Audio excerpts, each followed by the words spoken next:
Go. Sunday morning, rain or shine, gotta make the game on time. All week long, gotta train, 'cause I'm better than the rest. Alright. Alright. Match is start, feeling good. Rival team is raving too. On the field, think of you. Trainer said so not tonight. Alright. Alright.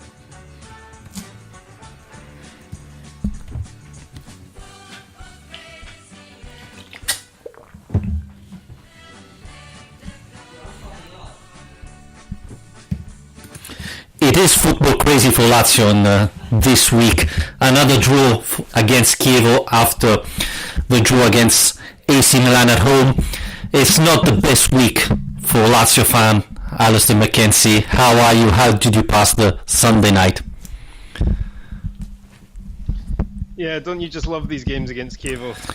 They're always fun. Well, usually away we win. It's at home that we usually lose against Chievo, so things are changing. Not in positive though, but things are changing. Yeah, it's never as easy as it should be, I suppose. And this, Chievo being characterised by a certain style of football for quite a while now, and have often been a kind of mid-table team and a very resolute one. But I think things changed a bit this season, and the way that they've obviously started so badly. They're onto their third coach. Clearly, they got a good result against Napoli the week before, but I think that's probably a big part of the reason that the reaction to this result has been so extreme is because of the fact that Chievo are bottom of the table. And realistically, I suppose if Lazio are hoping to finish in the top four, we need to be winning those games and particularly doing better than that first half performance, which, let's be honest, was absolutely pathetic. Alistair, we just passed 100 episode of this Lazio podcast. Is this the worst moment for us since we started this podcast? No, I think that came on the 20th, I think, of May this year. After the Lazio Inter podcast, which we had to record straight after the game, I think was probably the darkest moment. But it's funny, Lazio's fifth, so we are just out of the Champions League spot, okay, but we drew against AC Milan, we drew against Chievo, but for the fans it feels like we are bottom of the table now and playing horrified football. It's a little bit bizarre, we didn't lose, etc., but fans are going nuts, and I can understand. Obviously, as you were saying, the first half against Chievo was really embarrassing. Not for how Lazio played, but I think more for how the players were playing the match. Without the fire in the eyes, the willing to win, especially after what happened after AC Milan won against Parma, and it was needed to react and to get these 3 points. Yeah, I mean, I've been thinking about this over the last 24 hours, and I reckon that a big part of the reason that the reaction to the result has been so extreme, and the team's now gone in ritiro from tomorrow until the game against Sampdoria on Saturday, and obviously so much because of the result as the fact that it kind of summed up Lazio's season so far. And the fact that it came against the bottom team in the table was a step too far for many people. And it was the same old problems with the kind of lack of desire that we saw, and the lack of fight that we saw in the Rome derby and some of the other big games. The failure of big players to turn up and make the difference. And, the way that a soft goal was conceded and we didn't put away the chances that we had. So my stance on it personally, you might differ with me on this, but I don't think this counts as a crisis. I don't think Lazio are in crisis having drawn 3 games in Serie A in a row by any means. But I do think that going into Ritiro, in my mind, isn't the worst thing because of, the way Ciro Immobile was asked about it tonight before the awards ceremony's and he basically said he doesn't think it's a punishment, he just thinks it's an opportunity to kind of go and work hard as a team. And I think that's actually a very sensible way of looking at it, because this is such a crucial part of the season. Lazio in December have an absolutely golden opportunity to really get out in front in this Champions League race, and so if there are problems, now is the time to resolve it. So that's my take on the reaction, I suppose. Yeah, and the December run didn't start very well with this draw against Chievo. And Milinkovic-Savic as well said that it's something that it's positive. They deserve to go in Ritiro after the performance of yesterday. So I think it's very positive because, in a certain way, it's a punishment for the players because they don't get home. They stay at Formello for all week long. So they have a lot of time free and need all your things at home or go out with friends, etc. They won't be able to do it like that. So it's not easy for professional players, but if they understand this is going to be very important, because as you were saying, it's not a crisis, we are not there yet. So if the team can stick together, talk and solve the issue that they're facing now, then there's still a lot of time to recover and a lot of very important matches to play till December, till January, that can change the table of Lazio. So hopefully this is the right time to do it. But we have to say that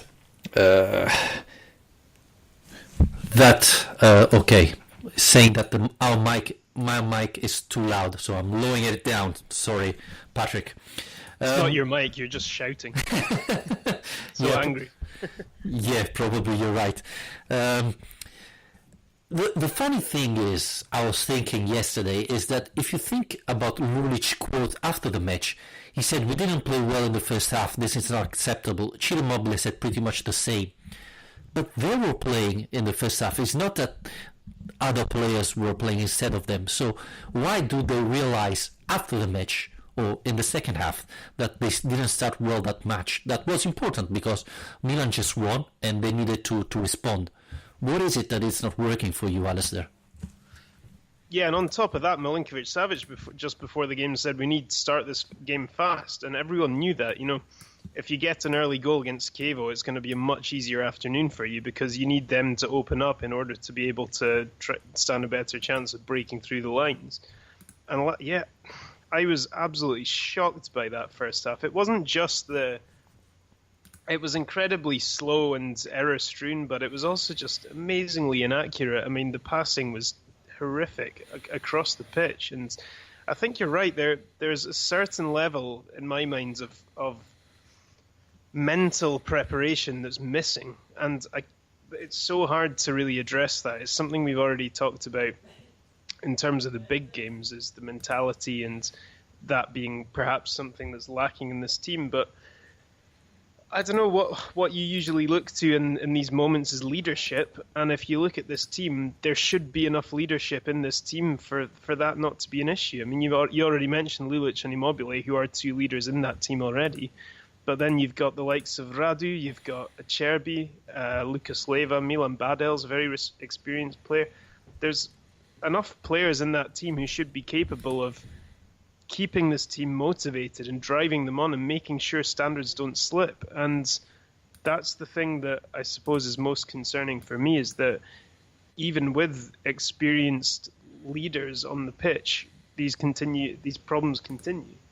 And the attitude was much better. Obviously, the tactics were tweaked, and we'll talk about that later on in the second half. But I think that just Lazio benefit from being proactive and being on the front foot. That's what this team was so good at last year, was basically getting used to being the team that's going to take the match by the scruff of the neck. And being able to believe you can beat anyone and express yourselves and your style of football. And now the suggestion has been that Lazio have set their standards to a level last season that they're now suffering under the pressure of maintaining those standards. But I find that hard to believe because it's more or less the same squad, and if anything, is a better squad. So that's the most frustrating thing for me, really, is seeing that, that everything seems to be in place apart from the performances. We talk about Badal. I tweeted yesterday I didn't like at all the performance of Badal.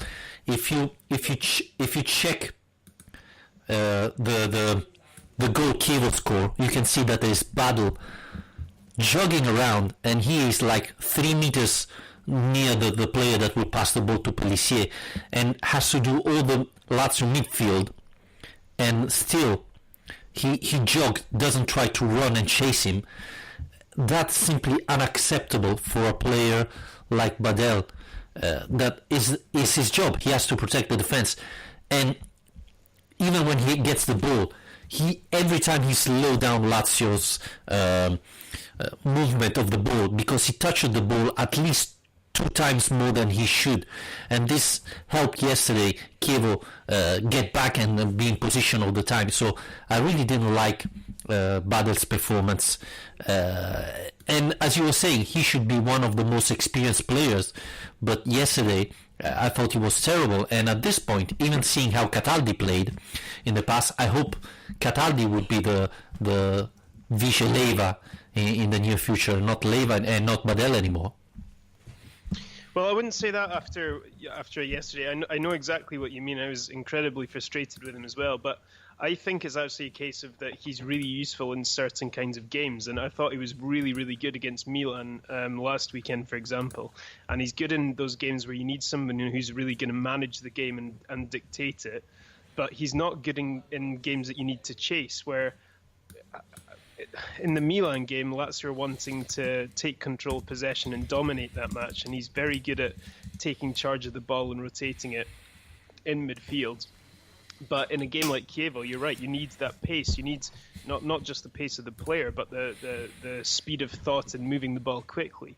And I've made the Lucas Biglia comparison before, but I'll make it again because I think we suffered with the same problem with Stefano Pioli's team when Lucas Biglia was in the middle of that midfield 3. And sometimes when you're in a match and you need to move quickly and really attack teams, he's far too ponderous on the ball. And that was the problem again with Badal yesterday.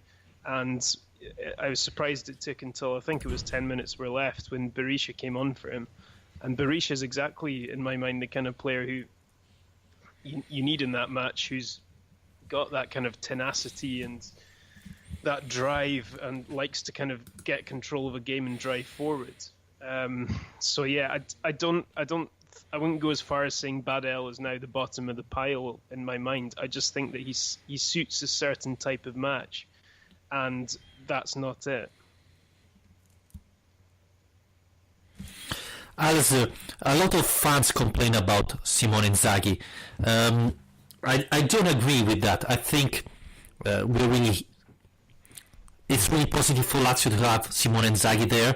And the other thing is the motivation. We said that the team, especially in the first half, lacked of passion or things like that. If they only could take half of the passion Inzaghi has every time he's on the bench of Lazio, that would be enough for Lazio to beat any team, or at least Chievo easily. And we're going to talk about the 3-5-2, etc.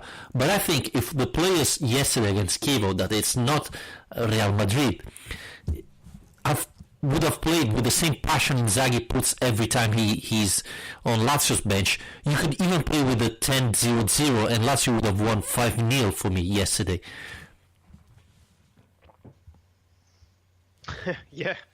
No, you're absolutely right. I mean, that's one thing that he has in absolute abundance is that energy and passion on the touchline, and I think it's a great quality. Sometimes looking at it during the match live, you do think perhaps he could do with letting them do their job a little bit more. He's on the touchline the entire game, pulling players around the pitch, telling them where to go, where to move, so he's not the kind of manager who has his game plan and then sits back and lets his players interpret his game plan. He is managing.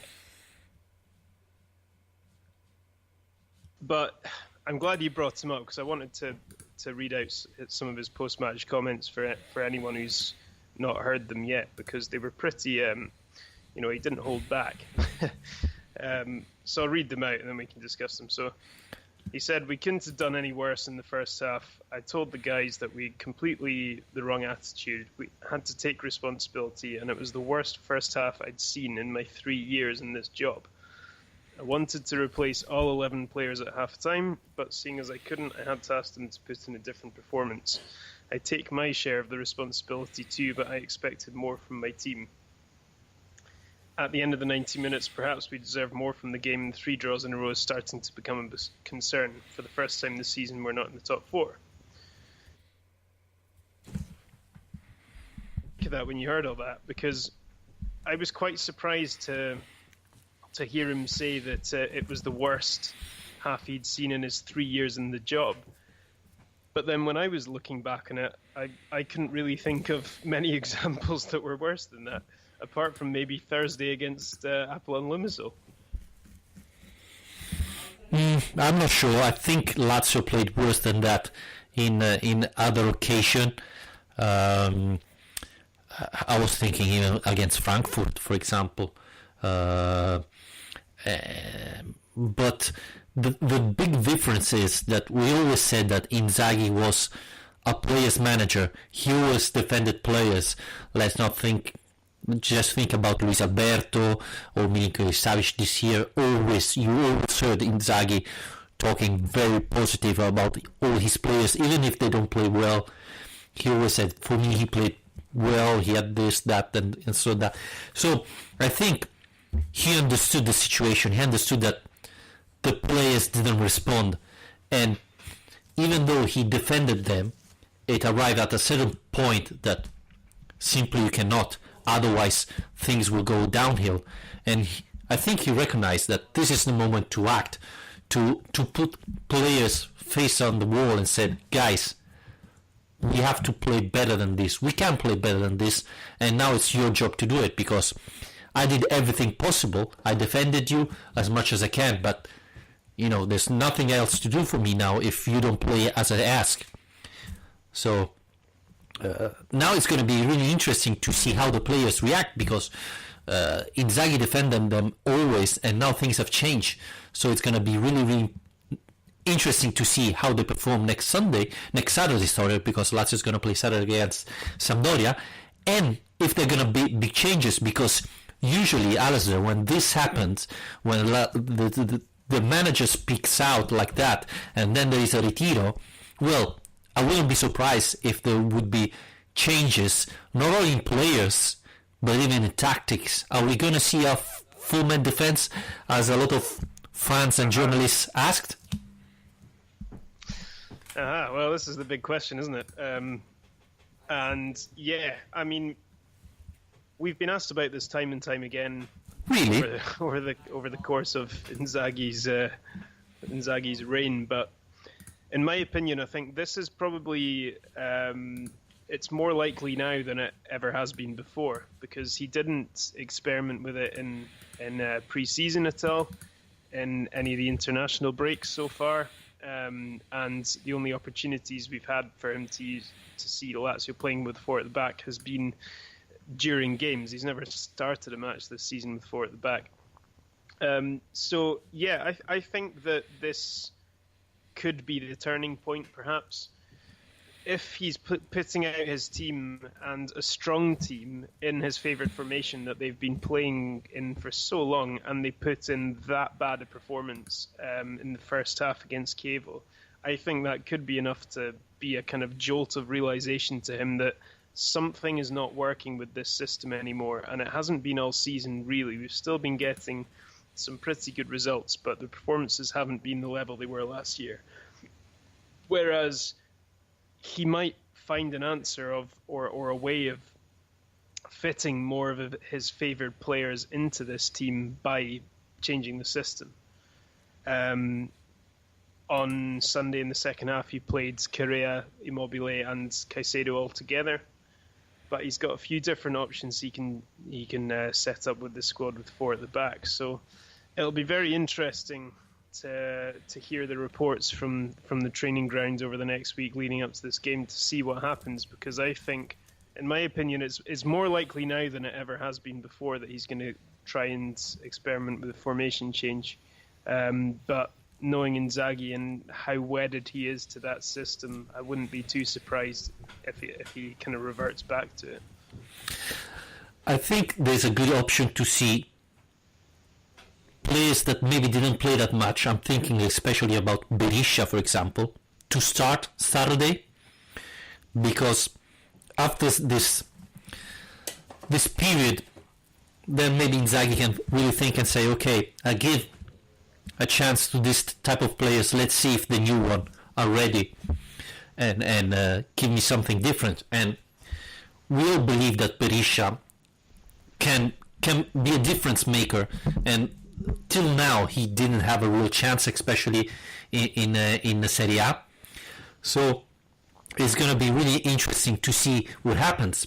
Again, I talk about Cataldi. If Leiva is not ready, then maybe Cataldi could have a chance instead of Badel, especially against Sampdoria. But seeing the four-man defense, I expect Inzaghi to try it this week, but I'm not sure he's gonna play it against Sampdoria. But I'm expecting some changes, especially from the midfield above, because it's there that probably Lazio's not playing like last season. I think the biggest difference is not in the defense. I think it's more on front. We had this question. Now I don't remember who posed it on Twitter, saying that Lazio's the biggest difference compared to last season is not the defense, it's the attack, where we're not repeating the same performance of last year. Probably this is related to the performance of Luis Alberto and Milinkovic Savic. So do you agree with this, Alistair? Do you think that the real difference is the attacking and not the defense? Yeah, I mean, to a certain extent. I mean, it's... Patrick Bowman was posing this question. Sorry. Yeah, I've also seen, we got one yesterday from the Las Vegas Laziali, and they kind of sent us a screen grab of the stats from the match, with 70% possession for Lazio, 17 shots, 5 on goal, compared to Chievo's 4 shots and 1 on goal, and it ends up in a draw. And they said Lazio has to find a way of translating this type of possession and shots into taking 3 points. What's the missing piece? I do think it's definitely a case worth raising, the attack not functioning properly. Because I do think it's still functioning, as in the example we just got from the Las Vegas Laziali is one of several. I mean, it was the same against Sassuolo, it was the same against Milan. Lazio are still creating chances, quite a lot of chances, but they're not finishing them. And that's the main issue. And Immobile was probably worse than anyone in the first half yesterday, but in the second half he was a level above the rest and scored the goal, hit the post. He was more likely than anyone else. But at the start of the season, it started to look like, with Caicedo getting better, Correa coming into the team, we're going to have better options in attack than before. But actually, I just don't think we're getting the spread of goals around the team in the same way we did last season. And that's been the biggest miss, really, is that Alberto and Milinkovic generally last season were there to provide important goals when Immobile couldn't. Milinkovic being a good example, given that he got that last-minute goal against Chievo last year. But this season it's not happening. I mean, Milinkovic has 1. I think Alberto's got 3, but it's just not been the same. They've not been able to provide that extra cutting edge. Caicedo has improved, but he's not a goal scorer. He's never going to be prolific in front of goal. And Correa still, for whatever reason, isn't playing an awful lot of minutes. And I think our best route forward does seem to be with him being on the pitch more often, because I think the goal yesterday was the latest suggestion of his relationship with Immobile being a very fruitful one. But yeah, I mean, that does seem to be the main issue. My main concern, anyway, is that we're not getting as many goals from different parts of the pitch as last season. The other one, actually, come to think of it, is last season we had a lot of defenders scoring goals, and we were getting a lot from set pieces. De Vrij, Bastos. We got a lot of goals from Alberto's set piece deliveries, and that's dried up this season. Wallace got that goal against Marseille, and can't really think of too many others we've got from set pieces. So I don't know. Yeah, I think it's not so much that there's a problem in the actual forward line as that the rest of the team isn't contributing as much in that way.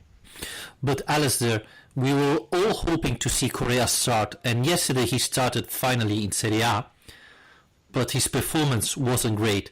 You talked about the score, the goal Lazio scored, and that was a fantastic pass by Correa Immobile, and they worked really well there.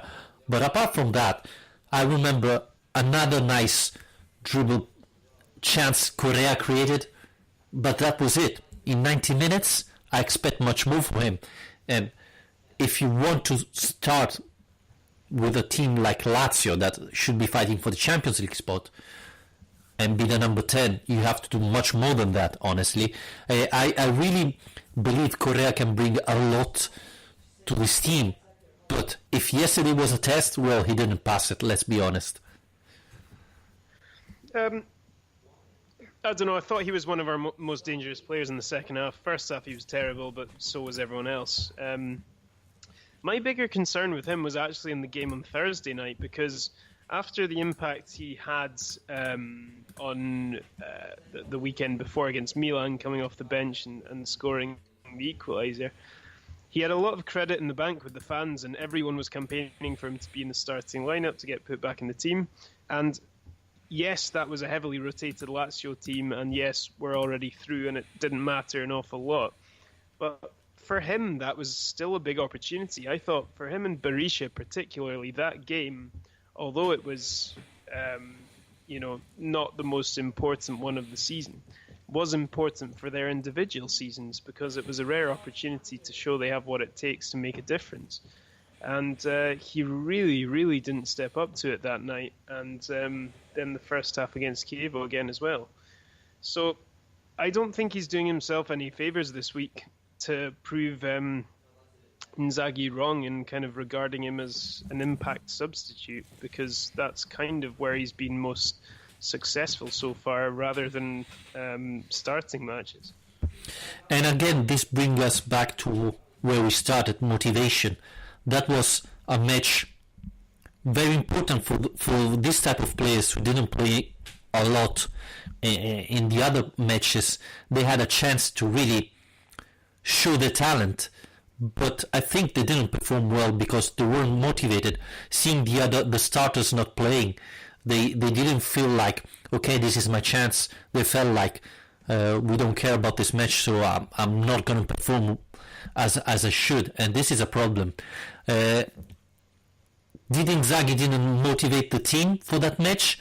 I'm not sure about that, because again, if you see Inzaghi on the bench, you never see him, sit there and think about something else. He's always there shouting and screaming.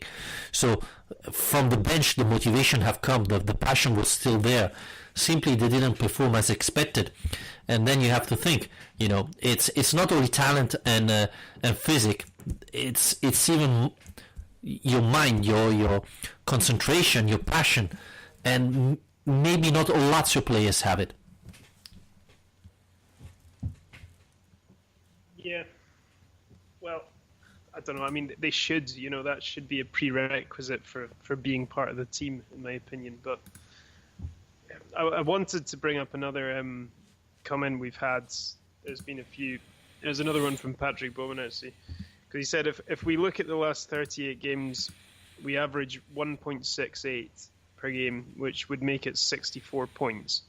That's more likely to get us 6th place than a Champions League spot. So do we aim too high? Is the squad just not good enough? Or is Inzaghi failing to perform, specifically against top 4 teams?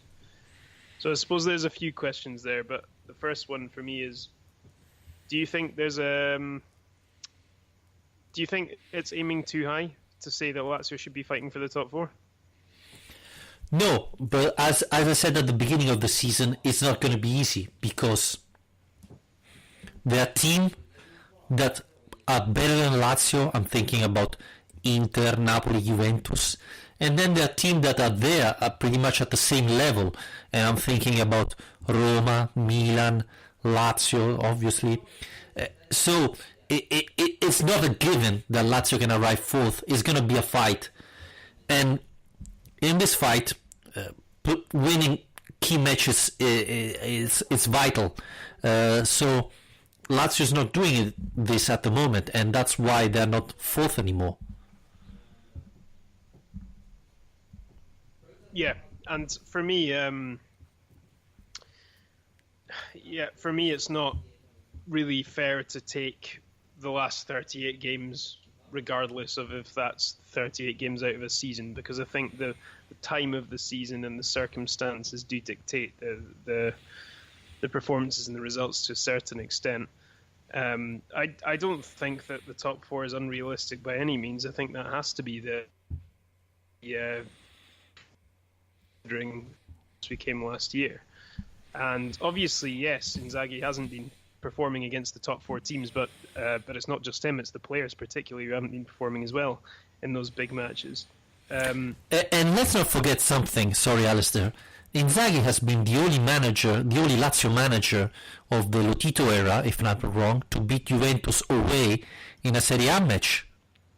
Yeah. And in a final, So when people say Inzaghi is not able to beat top team, no, not at all.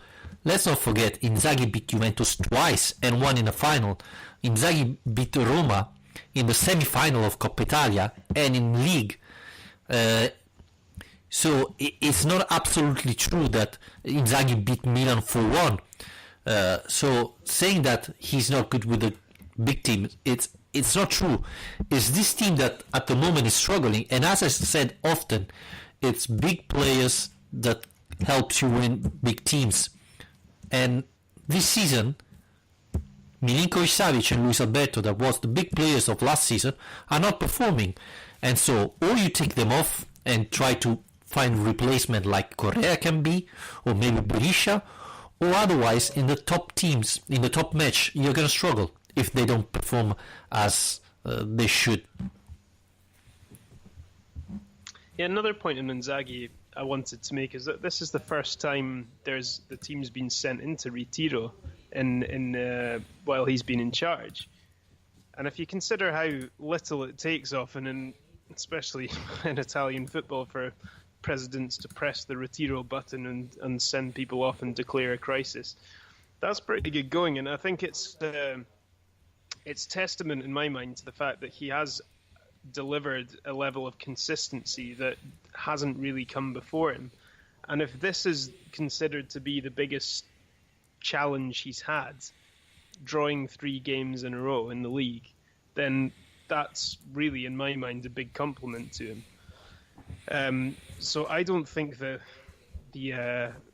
criticism of him is entirely fair. I mean, obviously, everyone has a right to criticize certain decisions, and he's not got everything right. But the suggestion that he should be sacked or anything like that is ridiculous in my mind. Yeah, especially because let's not forget that the perfect manager doesn't exist.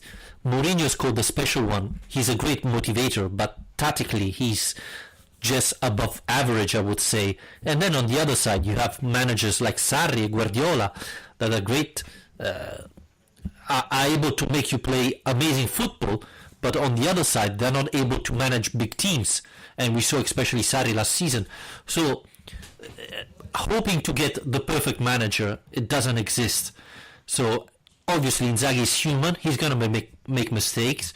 Maybe he stick too much with a 3-5-2 team, and the other teams know already how Lazio is going to play. But on the other side, he's a great motivator. I thought he puts big passion, and I really think he's the best manager in the Lotito era, and he's showing it. Not only beating Juventus and things like that. But even lasting 3 years, this is the first manager who lasts 3 consecutive years in the Lotito era with good results. And let's be honest, Lazio didn't do a transfer market like Inter or Juventus.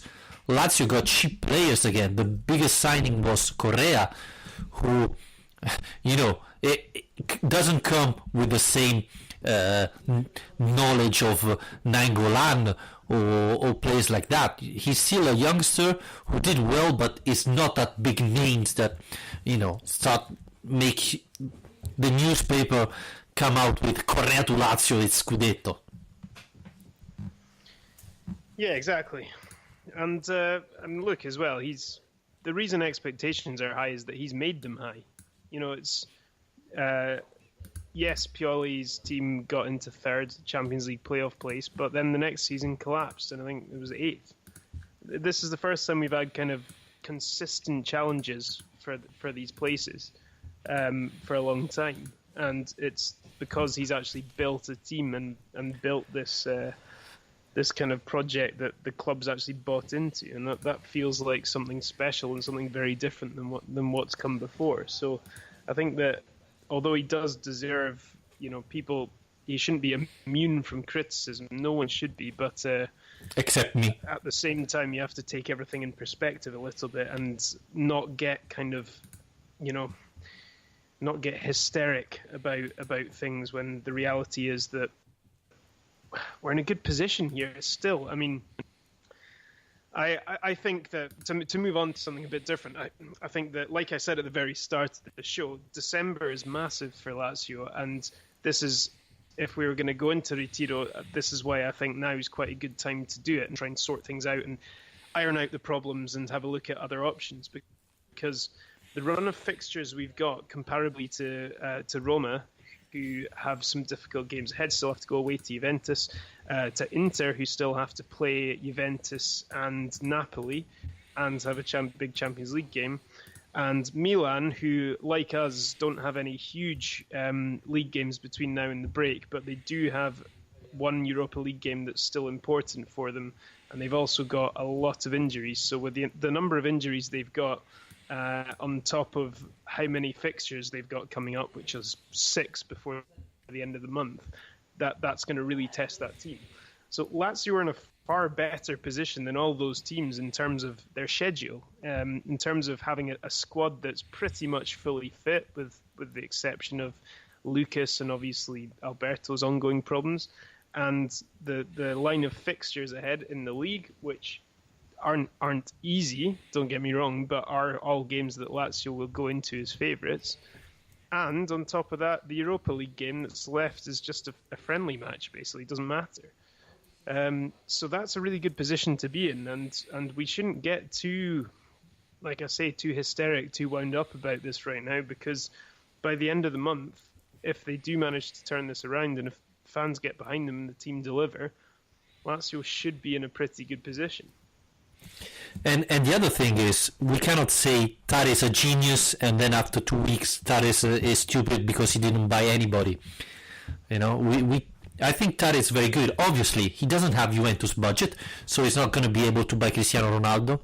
Lotito is quite tight on those things, and so the best player you can buy is Correa, which I still think it's a great signing if you think that Correa costs the same amount of money, no, even less than Pastore, who is underperforming badly.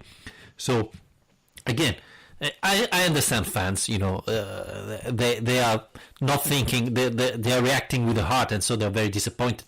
But you still have to analyze and think properly about these things. Alistair, what do you think about what Stephen Moore is saying? Some players need to start being benched to learn the lessons after these 3 bad performances of Lazio. Is it time to bench players like Milinkovic-Savic? I think he's talking especially about him. I don't know. I'm still a bit split on Milinkovic, because I think he was showing signs of improvement in the last couple of games against Sassuolo Milan. I thought he was looking more like himself again. But then, yesterday I don't think he managed to do that at all. I don't think he stepped up. So yeah, I mean, I don't see why not. I think if there's a risk of things stagnating, then the sensible thing to do is freshen it up, and we've got enough quality in this squad to be able to freshen it up without taking too many risks. You know, you can drop Milinkovic to the bench and give Berisha a chance from the start, and it's not like you're throwing the game by making a decision like that. So it could also, who knows, it could be a motivational tool that might work as well, is that Inzaghi has relentlessly picked Milinkovic this season. He's hardly ever dropped him. So by actually dropping him out of the team and saying, look, you're not untouchable here, maybe he'll actually be given a kind of kick up the arse to actually start getting back to the level he was at last season. I think it's an option, especially after this retiro. I think it's very important to see how players react to this punishment. I mean, if Milinkovic trained really hard, then I should play him Saturday against Sampdoria. Otherwise, maybe try Berisha in his position and see if things goes better.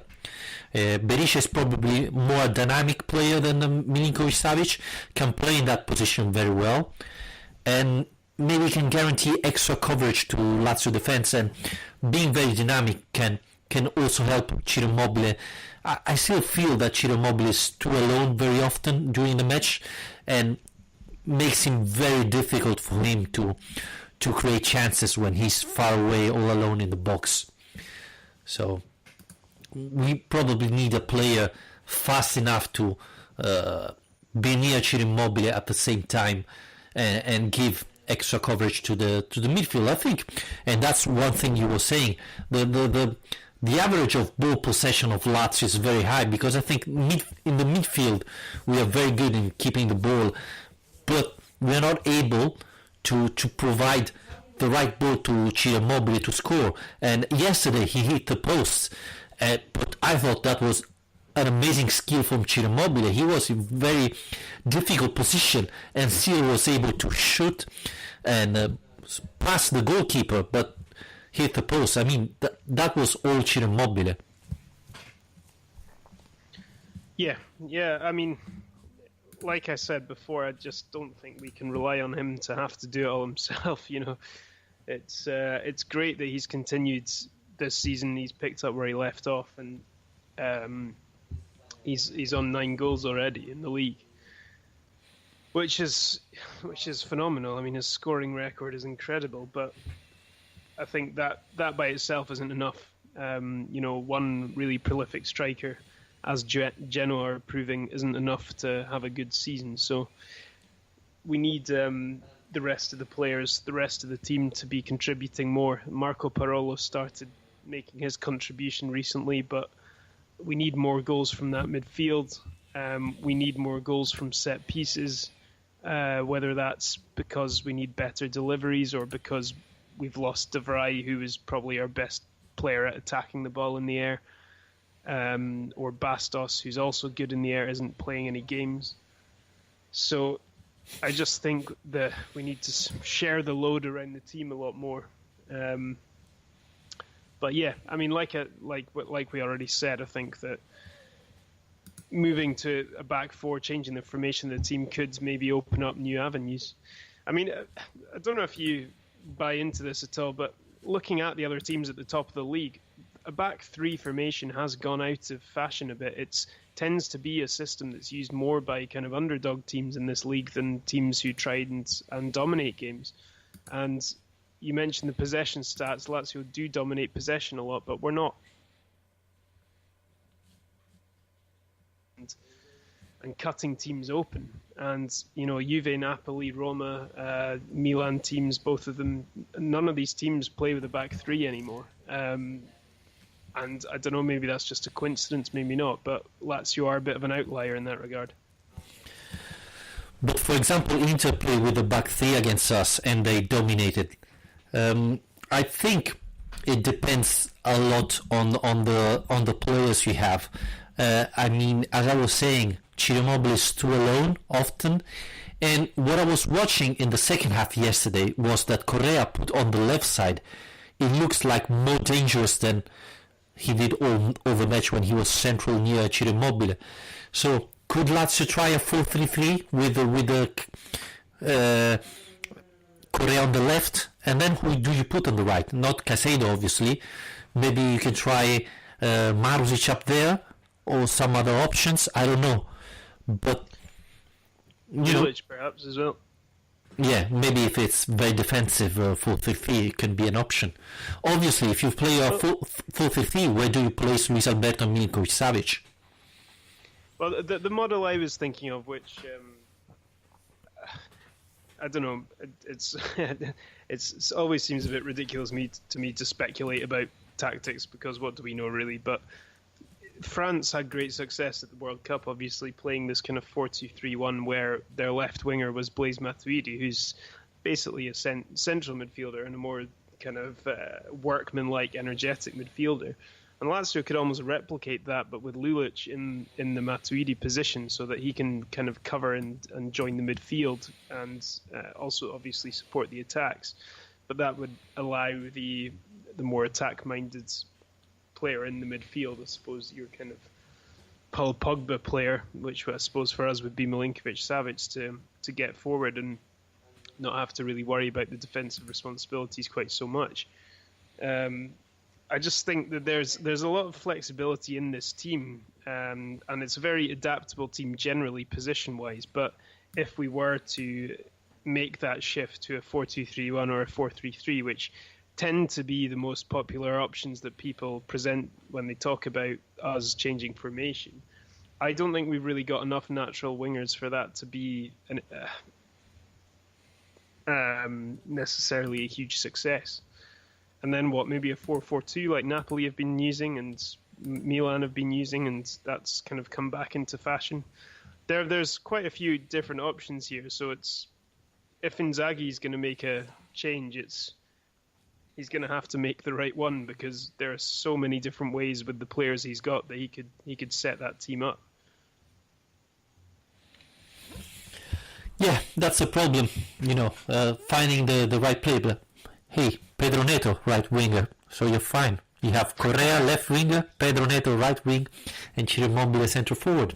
That's it, 4-3-3, we're done. There's the Campanile Lazio. Yep, absolutely, I'm looking forward to it.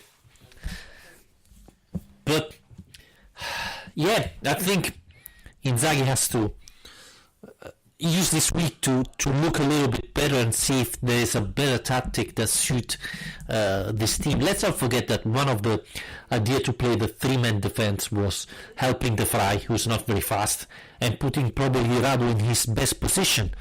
Not left back, not central back, but in this left central back position that is probably the best position for him. So you have to place your best players in their best position. So maybe think the best position for Milinkovic-Savic, and maybe even for Correa, that at the moment are probably your best players. Yeah, exactly. And I suppose a shift to a back four, Radu would be the player to suffer, and that he would be unlikely to start as one of the two centre backs in the back four. And when it comes to the left back slot, I suppose it would depend on the approach of a game, but we've got Lukaku, we've got Dermisi, two much more attack minded options, and obviously there's always Lulic as well, who was playing there against Chievo on Sunday. But again, that depends on how you want to play. If you play the 4-4-2 as you were saying, then Lulic or Lukaku, they can play in front of Radu. Or if you want to defend, you can play always with the Stefan Radu there. So again, you can change. Obviously, you don't have to start your formation thinking about Radu, because I mean he's a great player, he's a great Lazio fan, but he's not the star of the team. No. And this brings me to another question. Again, we saw Wallace starting on Sunday. I didn't think he played badly, but a lot of fans were so upset to see Wallace start and blame him. I mean, on some Facebook group, someone said, till Wallace will play, Lazio will never win against big teams. He wasn't amazing yesterday, but he wasn't terrible. I honestly think that Wallace is more dangerous when he has the ball on his feet than when he's defending. When he has the ball on his feet, he can be really dangerous. But defending, he's not that bad. No, and the problem is that he thinks he's better with his feet than he actually is as well, which is probably the most dangerous thing about it. But I mean, I think we've talked about this before. I think he's just, because of the errors he's made in the past and the fact that you do always get those moments with Wallace, rightly or wrongly, where you see him make a bad pass or hesitate on the ball and everybody is on the edge of their seat. So he has kind of become a scapegoat, and I think in a game like yesterday where, let's be honest, everyone has played so badly, who do you point the finger at? Because lots of people, like we say, have pointed the finger at Inzaghi, but if you're going to point the finger at a player on the pitch, you've got too many options. So some people naturally go to Wallace because he's the player who draws the most criticism most of the time anyway, which I don't think is really fair, but there you go. And look, it's not like anyone has really put their hand up to be picked ahead of him so far this season. I mean, Luis Felipe has shown glimpses of his ability, but I don't think has really consistently enough performed at a good level to say that he should automatically be ahead of Wallace. Cáceres has been a big disappointment. Bastos is hard. The funny thing is with Wallace that all his critics, no matter who comes in for him, they're probably just as likely to hammer whoever comes in, because we just don't have a number of options at centre back. I think we're sometimes, and Lazio fans in general, are too harsh with their players. I mean, people blame Wallace for these problems.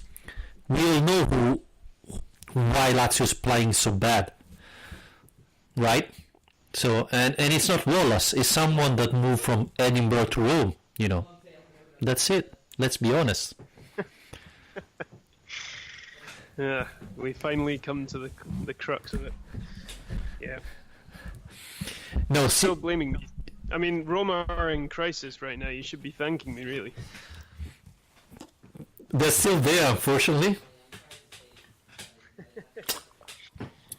And I still believe that, I said it often, the transfer market of Roma didn't make sense, but they're weaker than last year, but I still think they're good, and eventually they will get back. So I think Roma will still be in the fight for the Champions League spot. So it's good for Lazio to increase the gap now, because when they're going to come back, it's going to be difficult for us.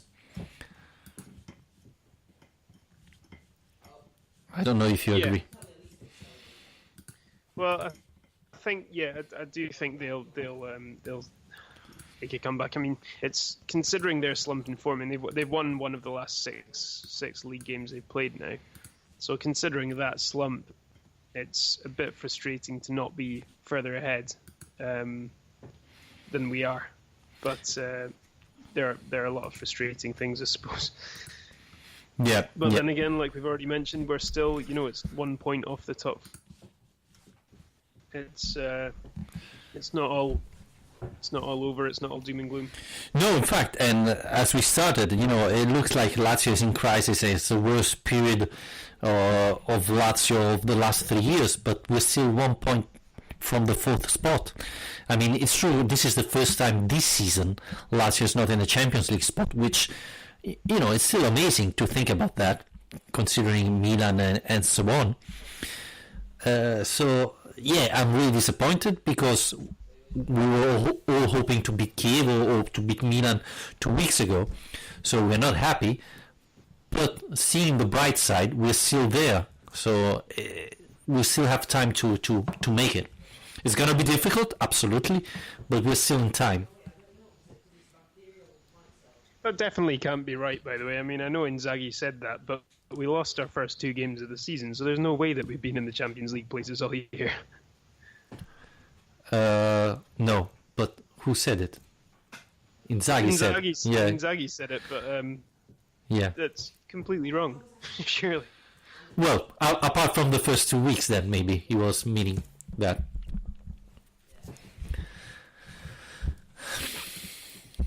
Maybe. Yeah. Yep. Who knows? Yep. One thing I'm really upset that we didn't do the podcast last Thursday, and it was all my fault. I know it's hard to believe it, but I wasn't able to do it. It was that in the 92 of that day on Thursday, Lazio had a derby against Roma, and it was, I think, the first derby of Paul Gascoigne, and Lazio was down 1-0 after the first half and was down 1 man, if I'm remembering wrong, and then at 3 minutes from the end of the match, Beppe Signori takes this free kick in the midfield of Roma and put it in the box, and Gascoigne hit it with the head, anticipating Benedetti that was like 10 centimeters higher than him, and score. First goal with Lazio, first goal in the derby. I was there in the Curva Nord, and it was one of my greatest memories of Paul Gascoigne, I think, and I thought it would have been cool to remember it that day. I don't know, Alistair, where were you in the 1992? I would have been 3 years old then, so I don't think I was in the Curva North. But yeah, no, I mean, it's the pictures of it are great, and the celebrations fantastic as well. But obviously, he's a player who he brought a lot of British fans to Lazio, single-handedly, pretty much. So he's responsible for a lot of that, and I'm sure lots of our listeners will remember it as fondly as you do. Yeah, I think it was my first year as a season ticket in Curva Nord, and I remember after the goal just saying Gazza, Gazza, Gazza for like 5 minutes while all Curva Nord was showing me away. I remember I was laying down on one of my friends with all the Curva Nord above me, so it was a real experience, but yeah, great memory. And talking about memory, today, 3rd December 1998, there was a Coppa Italia match that Lazio won 2-1 against Inter. And it was an important Coppa Italia match because it was Nesta coming back after the injury he had with the national team in 1998. And Lazio won that match thanks to 2 goals of Marcelo Salas, great striker for Lazio, and it was the Lazio of Sven-Goran Eriksson, not the year we won the Scudetto, the year before. And again, I was there, obviously. Till I was in Rome, I was going to all the matches Lazio played, and yeah, I think it was important because Lazio just drew the derby against Roma 1-0, and Nesta made his debut. Well, he came in the second half, but it was good to have Nesta back. We're really missing a player like Nesta now, Alistair. Yeah, well, I mean, the commentator, when I was watching the Chievo game yesterday, mentioned the fact that Wallace is now wearing Alessandro Nesta's number. And I did think that, for me, the number 13 with Wallace represents more bad luck than Alessandro Nesta. But yeah, it would be amazing to have a player like that, but will we ever see his like again? He was really a kind of once in a lifetime defender, Nesta. Yep.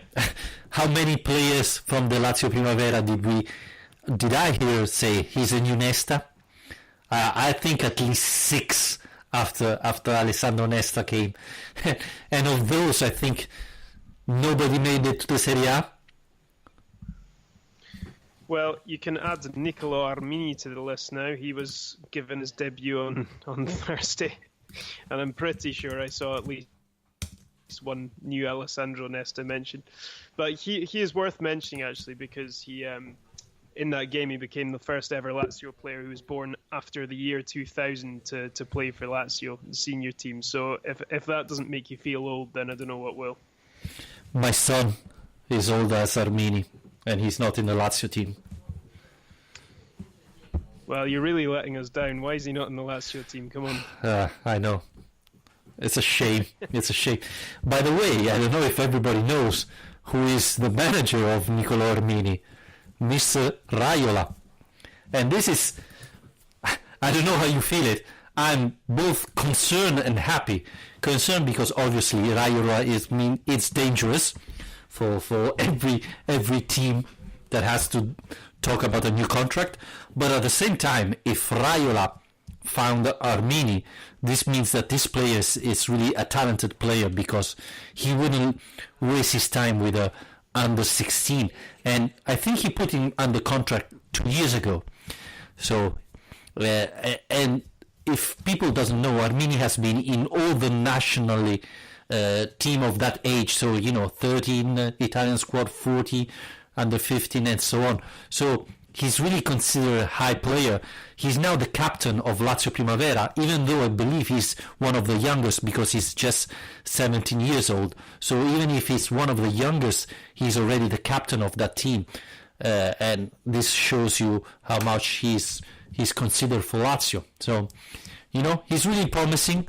Again, it's far too early to say if he's the new Alessandro Nesta, but I think there are positive signs there. Yeah, he was the 9th Primavera player to be promoted to the first team by Inzaghi, which I think is pretty good. I mean, I don't have the stats to compare that with previous managers, but that averages out, I suppose, about 3 a year, which I think is pretty good going, to be honest. And considering some of them have gone on to actually establish the team as well, obviously, Sarkozy and Luis Felipe, recent examples. So, yeah, it's he does.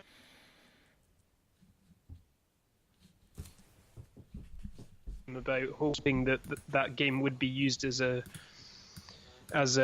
opportunity to give people a chance who might not otherwise. But I don't think either of us were really expecting Armini to be involved. So, for me that was a nice thing to see. Even though the game, nothing about that was nice. Yeah, even though I expected Alessandro Rossi to have more playtime, honestly, but that didn't happen. And when he came in, the team wasn't playing that well, so he didn't have any chances. Yeah, well, with Rossi was a big, that was a big disappointment for me. Was waiting so long and talking about him so much to see him, and then he gets half an hour and barely gets a sniff. I don't think the ball hardly got near him, and.